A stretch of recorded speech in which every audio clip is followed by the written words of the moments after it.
A famous writer was in his study room. He picked up his pen and started writing.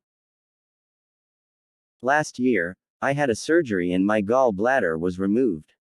I had to stay stuck to the bed due to this surgery for a long time. The same year I reached the age of 60 years and had to give up my favorite job. I had spent 30 years of my life in this publishing company.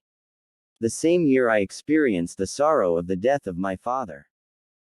And in the same year my son failed in his medical exam because he had a car accident.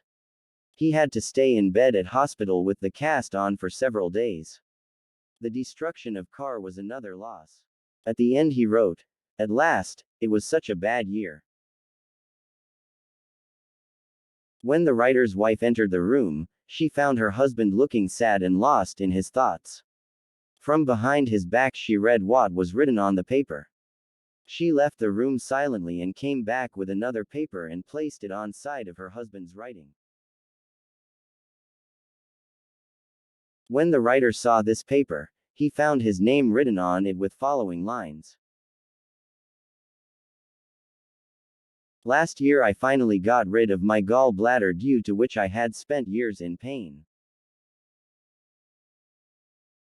The same year my father, at the age of 95, without depending on anyone or without any critical condition met his creator. The same year, God blessed my son with a new life. My car was destroyed but my son stayed alive without getting any disability. At the end she wrote, "This year was an immense blessing of God and it passed well."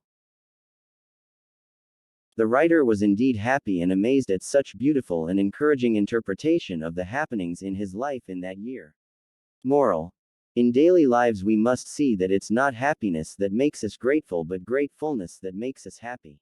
At the end,